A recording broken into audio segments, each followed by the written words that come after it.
Hi guys, welcome back to my YouTube channel. ನಾವು ಇವತ್ತು EP pasta ಮಾಡೋದು ಹೇಗೆ ಅನ್ನೋದನ್ನು ನೋಡೋಣ. ಮೊದಲಿಗೆ ಒಂದು ಪಾತ್ರೆ ಇಟ್ಕೊಂಡು ಅದಕ್ಕೆ 2 ಕಪ್ ಆಗೋಷ್ಟು ನೀರು ಹಾಕ್ಕೊಂಡು ಅದಕ್ಕೆ ನಾನು 2 ಸ್ಪೂನಷ್ಟು ಆಯಿಲ್ ಹಾಕ್ಕೊತಾ ಇದ್ದೀನಿ. ಅದು ಸ್ವಲ್ಪ ಕಾಯ್ತಿದ್ದಾಗೆ ನಾನು ಇಪಿ ಪಾಸ್ತಾ ತೊಗೊಂಡಿದ್ದೀನಿ 2 ಪ್ಯಾಕೆಟ್, ಅದನ್ನು ಆ್ಯಡ್ ಮಾಡ್ಕೊಬೇಕು.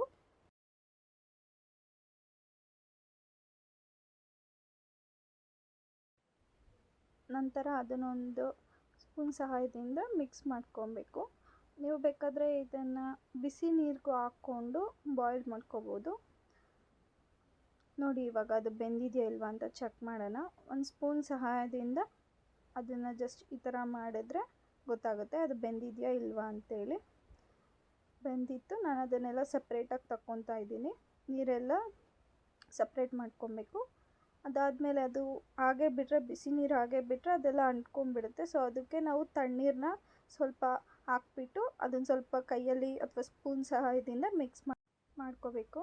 ನೆಕ್ಸ್ಟ್ ಒಂದು ಬಾಣಲಿ ಇಟ್ಕೊಂಡು ಅದಕ್ಕೆ 2 ಸ್ಪೂನ್ಸ್ ಆಯಿಲ್ ಹಾಕ್ಕೊಂಡು ನೆಕ್ಸ್ಟ್ ಅದಕ್ಕೆ ನಾನು 4 ಬೆಳ್ಳುಳ್ಳಿ ಸಣ್ಣದಾಗಿ ಕಟ್ ಮಾಡ್ಕೊಂಡಿರೋದನ್ನು ಆ್ಯಡ್ ಮಾಡ್ಕೊತಾ ಇದ್ದೀನಿ. ನೆಕ್ಸ್ಟ್ ಅದ್ರ ಜೊತೆಗೆ ನಾನೊಂದು 4-5 ಎಲೆ ಕರಿಬೇವು ತೊಗೊಂಡು ಅದನ್ನು ಸಣ್ಣದಾಗಿ ಕಟ್ ಮಾಡಿಕೊಂಡು ಅದನ್ನು ಸೇರಿಸ್ಕೊತಾ ಇದ್ದೀನಿ. ಅದಾದಮೇಲೆ ಒಂದು ಸಣ್ಣದಾಗಿ ಹೆಚ್ಕೊಂಡಿರೋ ಈರುಳ್ಳಿ, ನಾನಿಲ್ಲಿ ಒಂದು ಮೀಡಿಯಮ್ ಸೈಜ್ ಈರುಳ್ಳಿನ ತೊಗೊಂಡು ಅದು ಸಣ್ಣದಾಗಿ ಹೆಚ್ಕೊಂಡು ಆ್ಯಡ್ ಮಾಡ್ಕೊತಾ ಇದ್ದೀನಿ. ನೆಕ್ಸ್ಟ್ ಅದನ್ನು ಕ್ಲೀನಾಗಿ ಮಿಕ್ಸ್ ಮಾಡ್ಕೊಬೇಕು. ಈರುಳ್ಳಿಲಿರೋ ಹಸಿ ವಾಸನೆ ಹೋಗೋ ತನಕ ಸ್ವಲ್ಪ ಮಿಕ್ಸ್ ಮಾಡ್ಕೊಬೇಕು ಅದನ್ನು ಚೆನ್ನಾಗಿ. ಇದನ್ನು ನಾನು ಮೀಡಿಯಮ್ ಫ್ಲೇಮಲ್ಲೇ ಮಿಕ್ಸ್ ಮಾಡ್ಕೊತಾ ಇದ್ದೀನಿ. ಅದ್ರ ಜೊತೆಗೆ 1 ಕ್ಯಾಪ್ಸಿಕಮಲ್ಲಿ ಅರ್ಧ ಕಟ್ ಮಾಡಿಕೊಂಡು ಅದನ್ನು ಸಣ್ಣದಾಗಿ ಹೆಚ್ಕೊಂಡು ಸೇರಿಸ್ಕೊಂಡಿದ್ದೀನಿ. ಅದನ್ನೆಲ್ಲ ಕ್ಲೀನಾಗಿ ಮಿಕ್ಸ್ ಮಾಡಿಕೊಂಡು ರುಚಿಗೆ ತಕ್ಕಷ್ಟು ಉಪ್ಪು ಹಾಕ್ಕೊಂಡು ಮತ್ತು ಮಿಕ್ಸ್ ಮಾಡಿ ನಾನಿಲ್ಲಿ 1 ಕ್ಯಾರೆಟ್ನ ಸಣ್ಣದಾಗಿ ಹೆಚ್ಕೊಂಡಿದ್ದೀನಿ, ಅದನ್ನು ಆ್ಯಡ್ ಮಾಡ್ಕೊತಾ ಇದ್ದೀನಿ.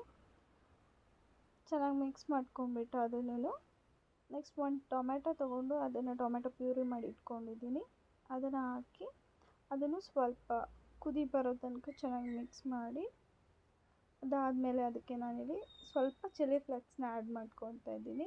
ನಾನು ಖಾರ ಪುಡಿ ಯೂಸ್ ಮಾಡಿಲ್ಲ, ಅದಕ್ಕೋಸ್ಕರ ಚಿಲ್ಲಿ ಫ್ಲೇಕ್ಸ್ ಹಾಕ್ಕೊತಿದ್ದೀನಿ. ನೆಕ್ಸ್ಟ್ ಇದು ಇಪಿ ಪಾಸ್ತಾ ಪೌಡರೇ ಬರುತ್ತೆ, ಇಪಿ ಪ್ಯಾಕೆಟಲ್ಲೇ ಇರುತ್ತೆ, ಅದನ್ನು ಆ್ಯಡ್ ಮಾಡಿಕೊಂಡು ಚೆನ್ನಾಗಿ ಮಿಕ್ಸ್ ಮಾಡ್ಕೊತಾ ಇದ್ದೀನಿ. ಎಲ್ಲ ನಾನಿದು ಮೀಡಿಯಮ್ ಫ್ಲೇಮಲ್ಲೇ ಮಾಡಿದ್ದೀನಿ, ಹೈ ಫ್ಲೇಮ್ಗಂತೂ ಇಟ್ಕೊಳ್ಳೋಕೆ ಹೋಗ್ಬೇಡಿ, ಮೀಡಿಯಮ್ ಫ್ಲೇಮಲ್ಲೇ ಇಟ್ಕೊಬೇಕು. ಜೊತೆಗೆ ಸ್ವಲ್ಪ ಬ್ಲ್ಯಾಕ್ ಸಾಸ್ ಹಾಕಿ ಅದ್ರ ಜೊತೆಗೆ ಟೊಮೆಟೊ ಕೆಚಪ್ ಹಾಕ್ಕೊತಾ ಇದ್ದೀನಿ.